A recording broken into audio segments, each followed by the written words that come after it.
اعوذ باللہ من الشیطان الرجیم، بسم اللہ الرحمن الرحیم۔ معزز ناظرین، السلام علیکم ورحمۃ اللہ وبرکاتہ۔ آپ کے پسندیدہ پروگرام احکام اسلامی میں ایک بار پھر خیر مقدم ہے۔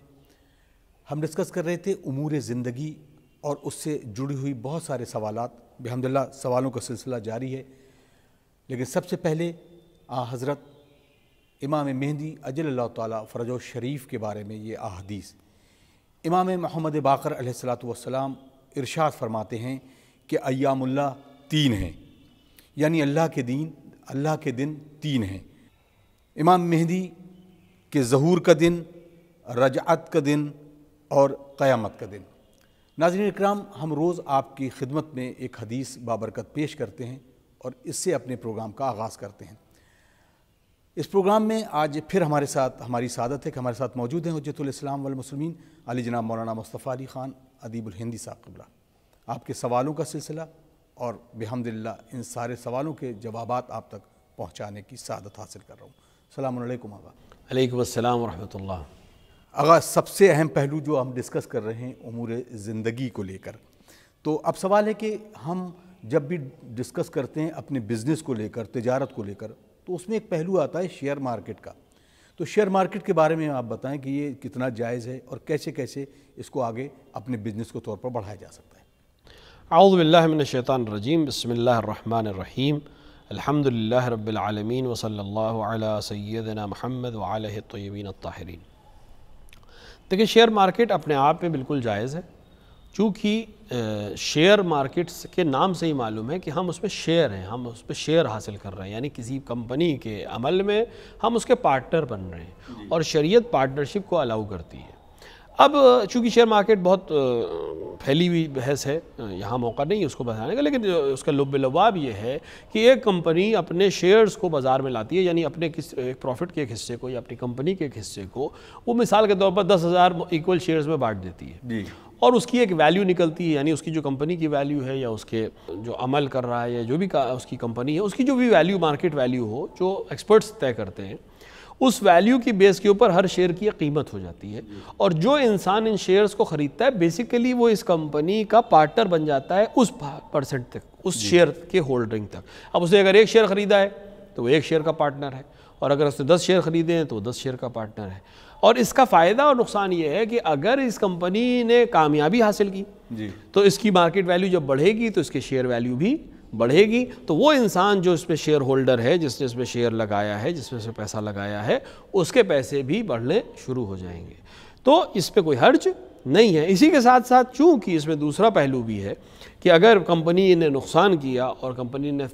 کو اپنی تجارتوں میں فائدہ نہیں حاصل ہوا تو اس کی جو ایویلیویشن ہے وہ دھیرے دھیرے نیچے آئے گا، تو اس کی شیئر ویلیو بھی نیچے آ جائے گی، تو وہ انسان جس نے شیئر خریدا ہے اس کی جو پیسے ہیں اس کی ویلیو بھی کم ہو جائے گی۔ تو چونکہ آپ نفع اور نقصان دونوں میں ساتھ ہیں، جو کہ پارٹنر کا حق ہے، اور پارٹنرشپ کا دین ہی یہی ہے کہ پارٹنر ہر حال میں پارٹنر ہوتا ہے، چاہے اچھائی میں اور چاہے برائی میں، یعنی فائدے میں اور نقصان میں، تبھی پارٹنرشپ ہے۔ وہ الا آپ صرف فائدے میں اگر پارٹنر ہیں اور نقصان میں اس کے پارٹنر نہیں تو پھر یہ پارٹنرشپ نہیں ہے۔ اسی لیے شریعت نے اس کو جائز قرار دیا ہے، کیونکہ آپ نفع اور نقصان دونوں میں اس کے پارٹنر ہیں اور شیئر کے لحاظ سے ہیں۔ یہ طے نہیں ہے کہ آپ نے اگر 1 روپیہ لگایا تو آپ کو حتماً مہینے کے آخر میں 1.5 روپے ہی ملیں گے۔ یہ ممکن ہے 1 روپیہ ملے، ممکن ہے 1.25 روپے ملے، ممکن ہے یہ 1 روپیہ 90 پیسے میں تبدیل ہو جائے۔ لہٰذا چونکہ آپ تجارت میں شریک ہیں تو تجارت کے نفع اور نقصان میں بھی شریک ہیں، لہٰذا یہ عمل بالکل جائز ہے۔ اور اسی طرح اس سے وابستہ جو امور ہیں، مثال کے طور پر جو لوگ شیئر مارکیٹ کے بازار میں کام کرتے ہیں، اب چاہے آپ شیئر خریدیے چاہے شیئر بیچیے، وہ اپنی ایک پیسے لیتے ہیں یا کمیشن لیتے ہیں یا بروکریج لیتے ہیں، تو چونکہ وہ آپ کے لیے کام کر رہے ہیں، تو اب یہاں پر مسئلہ یہ نہیں ہے کہ وہ آپ کو فائدہ ہی پہنچائیں یا نقصان ہی پہنچائیں، وہ تو آپ کے لیے عمل کر رہے ہیں، آپ کی طرف سے شیئر مارکیٹ میں جا کر کھڑے ہوتے ہیں اور سامان خریدتے اور بیچتے ہیں، آپ تو اپنے گھر پہ ہیں، تو چونکہ گھر آپ بیٹھے وہ یہ ایک طرح سے آپ کے لیے کام کر رہا ہے، تو وہ اگر اس کام کرنے کے نتیجے میں کچھ پیسے آپ سے لے رہا ہے تو وہ بھی صحیح ہے، اس میں کوئی حرج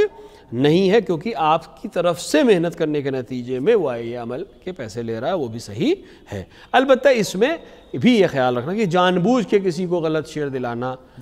کہ ہمیں تو حلال میں فائدہ ہوگا، یا جان بوجھ کے کسی کو نقصان پہنچانا، یہ بالکل صحیح نہیں ہوگا. اور یہ ہر طرح کے امور میں، ہر طرح کی تجارت میں ہے کہ اگر کوئی جان بوجھ کے کسی کو نقصان پہنچائے تو یہ غلط کام ہے اور اس سے پرہیز کرنا چاہیے. جزاک اللہ. منور عباس صاحب اسی میں ایک سوال پوچھتے ہیں کہ کیا ایسی کمپنی کے شیئر کو فروخت کرنا یا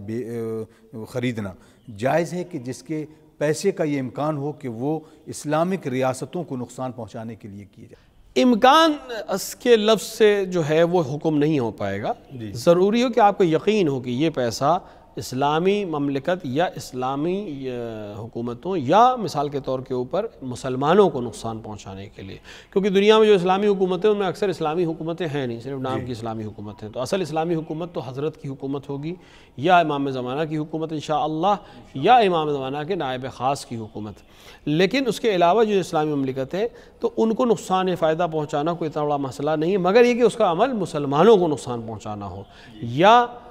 تعلیمات اسلام کو نقصان پہنچانا ہو یا مومنین کو نقصان پہنچانا ہو یا اس حکومت کو نقصان پہنچانے کے نتیجے میں مسلمانوں کو نقصان ہونے والا ہو یا اسلام کو نقصان ہونے والا ہو. یقین ہو کہ یہ کمپنی اس کام میں پیسے لگا رہی ہے یا اس کو فائدہ پہنچانے کے نتیجے میں بالآخر ہم اسلام کو نقصان پہنچا رہے ہیں، تو پھر ایسی کمپنی سے آپ کو اجتناب کرنا چاہیے. اگر آپ ایک سوال اسی میں ہی ہے کہ مثلا وہ کمپنی جو گروپ آف کمپنیز کے نام پہ چل رہی ہے اور کسی پرٹیکولر چیز کو وہ شیئر اپنا نہیں بناتی بلکہ اس کمپنی کے پورے پروویڈنٹ کو لا کے وہ سامنے رکھتی ہے، اور اس کمپنی کے کچھ شیئر جو ہیں، مجھے معلوم ہے اس کمپنی کا ایک کام جو ہے وہ شراب بیچنا، بنانا اور اس کی ترویج کرنا بھی ہے، تو کیا ایسی کمپنیز کے بھی شیئر خریدے جا سکتے ہیں؟ اگر کوئی کمپنی بہت سارے کام کرتی ہے، اگر وہ الگ الگ شیئر مارکیٹ میں اتری ہوئی ہے یا اس میں آپ پیسہ جب لگاتے ہیں تو آپ اس پرٹیکولر بزنس میں لگا رہے ہیں جو جائز بزنس ہے، تب تو کوئی مسئلہ نہیں ہے. لیکن اگر جس طرح سے آپ نے سوال پوچھا کہ پوری گروپ آف کمپنیز کے عنوان سے وہ پیسے مضاربے پہ لیتے ہیں یا پیسے لیتے ہیں یا تجارت میں شریک کرتے ہیں یا شیئر مارکیٹ میں حساب بناتے ہیں، تو جہاں گروپ آف کمپنیز کے نام سے کیا جا رہا ہے اور اس کے انڈر امبریلا جو ہے بہت سی کمپنیاں اور اس میں سے ایک آدھ کمپنی یا کئی کمپنیاں جو ہیں وہ حرام میں ملوث ہیں، تو پھر پوری کمپنی سے آپ کو پرہیز کرنا پڑے گا. کوئی کہیں نہ کہیں آپ کا پیسے کا کچھ حصہ جو ہے وہ حرام میں جا رہا ہوگا، لہٰذا اس سے اجتناب کرنا چاہیے. اور ایسی بہت سی کمپنیز ہیں جس میں کسی بھی طرح سے حرام کا شیبہ نہیں ہوتا ہے، تو اس پہ بہتر ہے کہ انسان اس میں اپنے آپ کو اپنے پیسے کو اس طرح کی جگہوں پہ لگائے تاکہ کسی بھی طرح کے وہ حرام میں مبتلا ہونے سے محفوظ رہے. یہاں پر ایک اور سوال آیا ہے، یہ سوال پوچھتے ہیں کیا اسلام میں لائف انشورنس کرانا جائز ہے اور لائف انشورنس کمپنی میں نوکری کرنا کیسا ہے؟ بالکل، لائف انشورنس یا بیمہ جسے ہم اپنی اصطلاح میں کہتے ہیں، یہ بھی چونکہ ایک معاملہ ہے، دو پارٹیاں آپس میں ایک معاملہ کرتی ہیں کہ آپ ہمیں اتنے پیسے دیں گے اور ہم اس سے مختلف تجارتیں کریں گے، اور نتیجے میں اگر آپ کو کل کوئی نقصان ہو جاتا ہے یا آپ کی باڈی کو کوئی نقصان ہو جاتا ہے یا خدا نہ کرتا ہے آپ اس دنیا سے چلے جاتے ہیں، تو یہ پیسہ آپ نے جو اس کمپنی میں لگایا ہے یہ مختلف تجارتوں کے نتیجے میں اتنا پیسہ ہم آپ کو واپس کر دیں گے، یعنی آپ کے ورثہ کو واپس کر دیں گے، یا اگر آپ کو اس پورے پیریڈ کو گزار لے جاتے ہیں تو اتنا منافع کے ساتھ ہم آپ کو واپس کر دیں گے. تو چونکہ یہ ایک تجارت ہے اور ساتھ ہی ساتھ معاملہ ہے جس میں دونوں پارٹیز ایگریڈ ہو جاتی ہیں سارے ٹرمز و کنڈیشنز پہ، تو یہ بالکل جائز ہے. خود بیمہ کرانا، چاہے وہ لائف انشورنس ہو، چاہے مثلا گاڑی کا بیمہ ہو یا آپ کی دوسری چیزوں کا بیمہ ہو، جسم کے کسی حصے کا بیمہ ہو، ہر طرح سے جو عرف میں عام طور سے کیا جاتا ہے اور اب تقریباً ہر ایک کرتا ہے تو وہ جائز ہے. اور اسی طرح بیمہ کمپنیوں میں کام کرنا بھی جائز ہے اور لوگوں اس کے پیسے کو اس میں لگوانا بھی جائز ہے، اس میں کوئی حرج نہیں. ایک اور سوال اسی سے ملتا جلتا ہے کہ بینکوں میں جو پیسہ رکھا جاتا ہے اور اس میں یہ کہہ کے دیا جاتا ہے کہ یہ انٹرسٹ ہے یعنی سود ہے، تو کیا یہ پیسہ جائز ہے؟ اگر بینکس میں کوئی انسان پیسہ رکھتا ہے اور سود لیتا ہے تو یہ کام صحیح نہیں ہے اور سود لینا جائز نہیں ہے. لیکن اگر بینک اسلامی نہ ہو، غیر اسلامی بینک ہو، جیسا کہ عام طور سے ان ممالک میں جہاں مسلمانوں کی تعداد کم ہے اور یا دیگر مذاہب کی تعداد زیادہ ہے، جہاں پر اسلامی سسٹم نہیں ہے اور بینک بھی اسلامی نہیں ہے، وہاں اگر آپ بینک میں پیسہ رکھتے ہیں اور اس کے اوپر آپ کو کوئی فائدہ ہوتا ہے تو اس میں کوئی نقصان نہیں ہے. لیکن اگر اس کا برعکس کر رہے ہو، یعنی غیر اسلامی بینک ہیں اور آپ اس سے پیسہ لون پہ لیتے ہیں اور آپ عکس میں واپس جب کریں گے تو ظاہر ہے اس کے ساتھ وہ کچھ پرسنٹیج آپ سے لیں گے، تو وہ پرسنٹیج دینا جائز نہیں ہے، مگر یہ کہ انسان لون اس صورت میں لے کہ لون کے علاوہ اس کے پاس کوئی راستہ نہ ہو، اور جب زیادہ پیسہ واپس کرے گا تو اس پیسے کو مرجع علی قدر کا نظریہ یہ ہے کہ پھر اس پیسے کو ہدیے کے عنوان سے دے، جی پروفٹ کے عنوان سے نہ دے۔ وہ اس پہ لکھا کچھ بھی جائے، لیکن جب نیت کرے کہ یہ پیسہ جو میں دے رہا ہوں اس میں جو اصل سے زیادہ ہے وہ میں ہدیے کے طور پر دے رہا ہوں، تو ہدیے کے طور پہ دینا جائز ہو جائے گا اور آپ سود سے بچ جائیں گے۔ اور اگر اسلامی ہو، یعنی ایک مسلمان دوسرے مسلمان کو پیسے دے رہا ہے جی تو پھر اس سے 1 روپیہ بھی زیادہ نہیں لے سکتا، حتیٰ 1 رومال بھی اس سے عوض میں زیادہ نہیں لے سکتا۔ اور اگر اس سے، جس کو ہم قرض الحسنہ کہتے ہیں، اور اسلام نے سسٹم ہی یہ بنایا تھا کہ کبھی اس طرح سے معاملہ نہ ہو کہ انسان ہمیشہ، یہ جو سود خوری کا پورا بزنس ہے اس میں غریب غریب تر ہوگا اور امیر امیر تر ہوگا، جو آج کی پوری دنیا کی ایک پریشانی ہے۔ لیکن اسلام نے جو سسٹم بنایا تھا کہ اگر وہ رائج ہو جاتا اور امیر المومنین علیہ السلام کو اجازت دی جاتی کہ وہ اس طرح سے عمل کریں اور ائمہ علیہ السلام اس حکومت کو اسی طرح نافذ کرتے جیسے رسول چاہتے تھے کہ نافذ ہو، تو آج ہم اس عظیم پریشانی سے جو پوری دنیا جس میں ملوث ہے اس سے ہم بہت پہلے نجات حاصل کر چکے ہوتے تھے۔ لہٰذا لیکن عام طور سے جو ہم ایک دوسرے کو مدد کرتے ہیں تو قرض الحسنہ دیں، یعنی مثال کے طور پر اگر میں آپ سے 100 روپے قرض پر لوں تو میں واپسی میں 100 ہی روپے آپ کو واپس کروں گا، مگر یہ کہ کوئی ٹائم پیریڈ طے ہو کہ اگر آپ نے اس کے بعد واپس کیا تو مثال کے طور پر جرمانے کے طور پر آپ کو اتنے دینا پڑیں گے، وہ ایک الگ چیز ہے۔ لیکن یہ پیسے میں 1 سال کے لیے قرض اگر آپ سے لے رہا ہوں اور آپ مجھے دے رہے ہیں تو پھر اس پہ سود لینا جائز نہیں ہے۔ اب اس کے کچھ شرائط جو آپ بیان کر سکتے ہو، کیونکہ یہ بات جب قرض کی بات ہوتی ہے تو قرض کے کچھ شرائط ہیں، مثلا 2 بندے اگر آپس میں بیٹھ کے ایک دوسرے کو قرض کا لین دین کر رہے ہیں تو اس میں کچھ شرائط اگر وہ رکھتے ہیں، خاص طور سے جیسے آپ نے کہا کہ جرمانے کے طور پہ، تو یہ کس طریقے، کس مقدار میں اور کیسے اس کو آگے بڑھایا جائے؟ دیکھیں، قرض میں، قرض دینے اور لینے میں جو رقم ہو اس کے سے زیادہ لے نہیں سکتا کسی بھی صورت میں، اس میں چاہے کسی طرح کی بھی شرط رکھ دے وہ صحیح نہیں ہو پائے گا قرض کی، لیکن مدت طے ہونی چاہیے کہ مثال کے طور پر یہ قرض میں اتنا پیسہ دے رہا ہوں، اتنے دن کے لیے دے رہا ہوں، تو میعاد طے ہونی چاہیے۔ اگر آپ نے میعاد طے نہیں کی کہ جب ہوگا تب دے دوں گا تو پھر اس سے کسی بھی طرح سے زیادہ لینا جائز نہیں ہے۔ لیکن اگر میعاد طے کر دیں کہ صاحب یہ قرضہ میں آپ کو 1 سال کے لیے دے رہا ہوں یا 2 سال کے لیے دے رہا ہوں یا 6 مہینے کے لیے دے رہا ہوں یا 2 گھنٹے کے لیے دے رہا ہوں، جو بھی طے ہو، ایک عرف میں وہ میعاد مانی جاتی ہو، اس میعاد تک اگر آپ نے مجھے واپس کر دیا تو میرے لیے کوئی مسئلہ نہیں ہے۔ لیکن اگر اس میعاد کے بعد آپ نے واپس کیا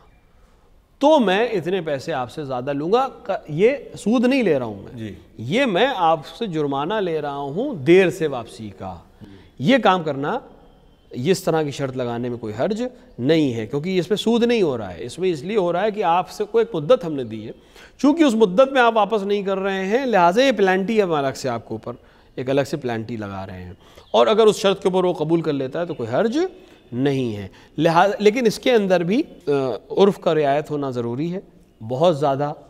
اس سے پلانٹی کے طور پہ کوئی چیز لینا یہ صحیح نہیں ہے، اور اگر وہ وقت پہ واپس کر دے تو پھر اس کے اوپر کوئی بھی چیز نہیں ہوگی، یعنی جو ایگریمنٹ ہے اسی کے حساب سے عمل کیا جائے گا، اور کوشش یہ کی جائے کہ جو عرف میں رائج طریقے ہوں ایگریمنٹ کے اسی طریقے سے انجام دیا جائے، اور مسلمان یہ کوشش کرے کہ اگر مدت کے بعد بھی وہ واپس کر رہا ہے تو ہو سکے تو اس سے وہ زیادہ مقدار جو طے کیا تھا کہ پلانٹی کے طور پہ دیں گے وہ بھی نہ لے، کہ یقیناً خداوند عالم اس سے بہتر اس کو عطا کر سکتا ہے اور کرے گا۔ لہٰذا مسلمان جب ایک دوسرے کو قرض دیں تو اس طرح کی کسی بھی پروفٹ سے اپنے آپ کو دور رکھے، اور خداوند عالم یقیناً یقیناً یقیناً اس میں اتنی برکت دے گا جو آپ کے اس حرام سے یا اس پروفٹ سے کہیں زیادہ ہوگی، وہ حرام بھی ہے اور اس میں کوئی برکت بھی نہیں ہے، اور ادھر آپ کا ایک عمل خیر انجام دیں گے، ثواب بھی ملے گا آپ کو اور برکت بھی ملے گی اگر آپ پروفٹ اس سے نہیں لیتے۔ احسن سلطان صاحب کا ایک سوال ہے بہت اہم، یہ سوال جو پوچھ رہے ہیں کہ کس طریقے سے کیا کسی غیر مسلم یا کافر کو سود دینا، سود پر رقم دینا یا اس سے لینا جائز ہے یا نہیں؟ جہاں تک غیر مسلمان سے سود لینے کی بات ہے یہ کام جائز ہے۔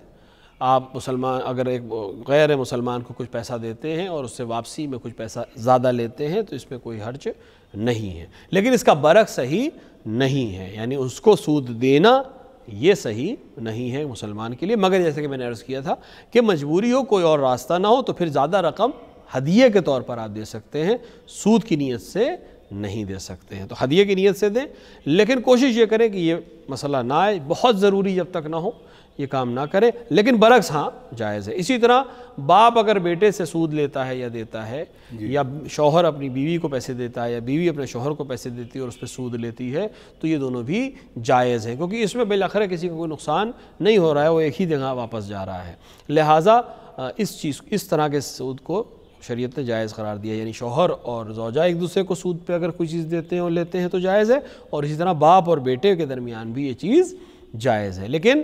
اس کے علاوہ کہیں اور جائز نہیں ہے. اور اگر کوئی چیز زیادہ دی جائے تو پھر ہدیے کی نیت سے دی جائے تاکہ آپ حرام سے اپنے آپ کو محفوظ رکھ سکیں. عرفان حیدر صاحب کا ایک سوال ہے. السلام علیکم. علیکم السلام. اگر کسی ٹھیکیدار یا معمار کو غیر اسلامی ملک میں غیر اسلامی عبادت گاہ تعمیر کرنے کا آرڈر ملے تو یہ کیا تعمیر کرا سکتا ہے یا اس کے لیے کیا حکم شرعی ہوگا؟ ایک غیر مسلمان کو یا ایک مسلمان کو؟ ایک مسلمان کو. ایک مسلمان کو اگر غیر اسلامی ملک میں کوئی ایسی عبادت گاہ تعمیر کرنے کا ٹھیکہ ملے جو غیر اسلامی ہوں، یہ کام بالکل صحیح نہیں ہے، اعانۂ ظلم ہے، اور ظلم کی مدد کرنا کسی بھی طرح سے جائز نہیں ہے. ہاں مگر اس کے وہ شعبے جس کا تعلق عبادت سے نہ ہو، مثال کے طور پر واٹر سپلائی کا کام ہے ان کا، یا مثال کے طور پر صفائی کا کام ہے ان کا، یا مثال کے طور کے اوپر یہ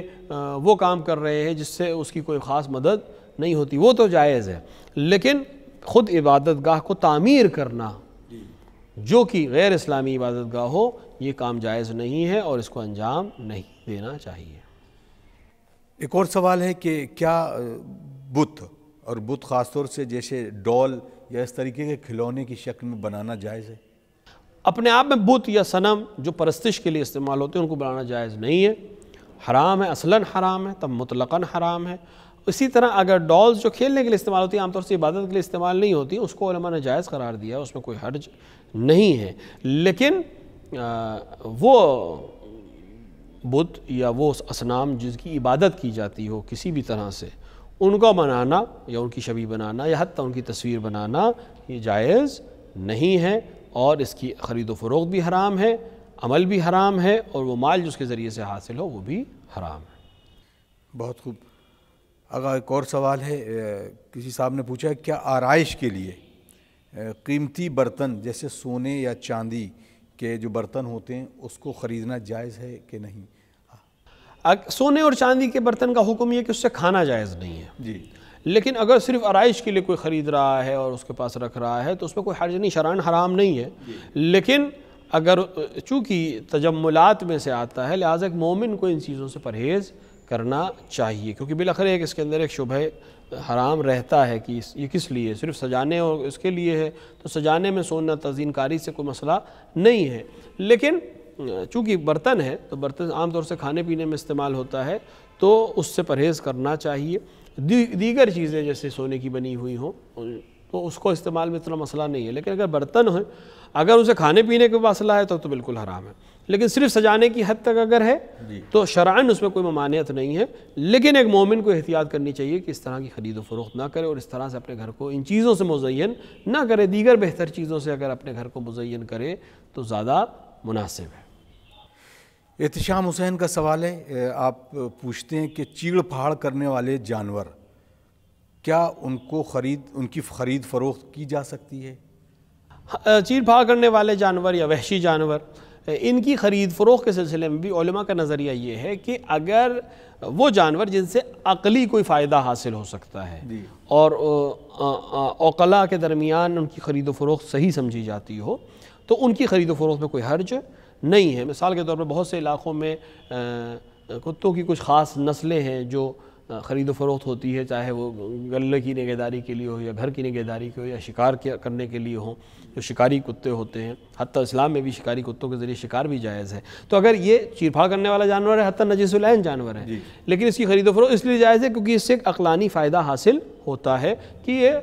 یہ جس کام کے لیے استعمال ہو رہا ہے وہ بھی شرعی طور سے اشکال نہیں ہے، وہ کام جائز ہے، تو اس کی خرید و فروخت میں کوئی حرج نہیں ہے. اسی طرح بہت سے علاقوں میں کسی اور بریڈ کے جانور استعمال ہوتے ہیں اسی کام کے لیے، اس میں بھی کوئی حرج نہیں ہے. لیکن وہ وحشی جانور جن کو عام طور سے خرید و فروخت نہیں ہوتی ہے اور عقلانی طور پر بھی ان کی خرید و فروخت کو نہیں سمجھا جاتا یا عقلانی نہیں سمجھا جاتا، جیسے سانپ ہے یا اس طرح کی چیزیں ہیں، تو اس سے پرہیز کرنا چاہیے. ہاں مثال کے طور پر سانپ کی خرید و فروخت زہر بنانے کے لیے، زہر نکالنے کے لیے جو کسی انسان کو طبی فوائد کے لیے استعمال ہو رہی تو اس میں کوئی حرج نہیں ہے. بہرحال اس خرید و فروخت میں کوئی عقلانی فائدہ یعنی عقلاء کی نظر میں فائدہ سمجھا جاتا ہو اور حرام کا بھی کوئی شیبہ نہ ہو تو پھر اس میں کوئی حرج نہیں ہے. اگر اب یہی جیسے جانور ہے، ان کے کچھ سامان ہوتے ہیں، مثلا جیسے شیر ہے، چیتا ہے، ریچھ ہے، ان کے سب کی کھال کی بنی ہوئی اشیاء ہوتی ہے جو انسان بہت شوق سے استعمال کرتا ہے کیونکہ بہت مہنگی ہوتی ہے، تو اس کو استعمال کرنا کیسا ہے؟ دیکھیے اگر مثال کے طور پر شیر کی کھال ہے یا دیگر جانوروں کی کھال ہے، وہ کچھ لوگ سجانے کے لیے استعمال کرتے ہیں، کچھ مثال کے طور پر طبی فوائد کے لیے بھی استعمال کرتے ہیں، تو چونکہ اس کے نجس اور پاک ہونے کا ہمیں علم نہیں ہے تو اپنے آپ میں وہ نجس ہے. گھر میں رکھنے میں یا اپنے پاس رکھنے میں کوئی حرج نہیں ہے، لیکن عبادت کی جگہ پر یا جہاں نماز پڑھ رہا ہے یا خود اس لباس میں اگر اس کو پہن رہا ہے تو لباس نماز کے لیے اس کا استعمال صحیح نہیں ہوگا. خود اپنے آپ میں اس کو رکھنے میں کوئی حرج نہیں ہے اور کوئی مسئلہ نہیں ہے. چلیے بہت بہت شکریہ آقا. آپ یہ ابھی سوالوں کا سلسلہ یوں ہی جاری ہے، اگلے ایپیسوڈ میں پھر انشاءاللہ اس کو ڈسکس کرتے ہیں. ناظرین آپ دیکھ رہے ہیں پروگرام احکام اسلامی، اور بحمدللہ آپ سے پھر گزارش ہے کہ آپ اپنی روزمرہ کی زندگی کی شروعات حضرت امام عصر اجل اللہ تعالیٰ فرجہ شریف کی حدیث سے بابرکت سے، ان کے ذکر سے، ان کی یاد سے اپنے دن کی شروعات کریں اور ان کے ظہور کی تعجیل کی دعا ضرور کریں. ناظرین ہمیں اجازت دیجیے اگلے ایپیسوڈ تک کے لیے، تب تک کے لیے السلام علیکم ورحمۃ اللہ وبرکاتہ.